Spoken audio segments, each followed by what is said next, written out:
মা-বাপ নাই। ওরা কিডনে ছেড়ে দিছে তোমার রাস্তায়। আমি আমার বাড়ি রংপুর। কই না বাবা, আমি চাই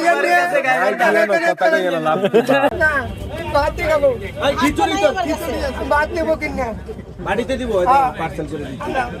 আমি এই বাঘের কথা শুনছি অনেক দূরে। পার্সেলের বাড়ি দাও তো তুমি।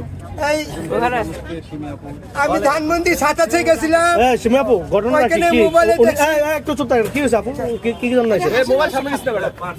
উনি কি হাসের অনেকে ফ্রি আপু ফ্রি দিতেছেন না আপনি তো মনটা অনেক বড়। হ্যাঁ ওনার কাছে কি টাকা নিব নাকি? আচ্ছা দেখি টাকা নিয়ে আসছে। আপু টাকা নিয়ে আসছে। 10 টাকা নিয়ে আসছে তো কেন দিচ্ছেন আপু? টাকা লাগবে না। আরে বাবা রে। সিমাপু সিমাপু আপু কেন দিচ্ছেন ওনাকে? মোবাইলটা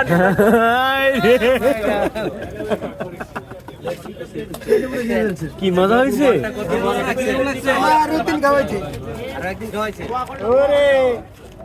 এই সিমিয়াপু উনিকে একটু বলেন তো বিষয়টা। ওরা হাসন করছো খাইতে আসছে। আচ্ছা টাকা নাই তাই তো? টাকা দেয় আসছে সিমিয়াপুর কাছে পার্সেল দিয়ে দিছে।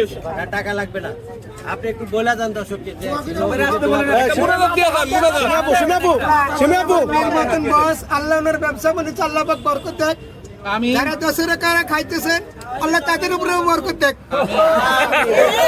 এক গ্লাস শেষ করলো।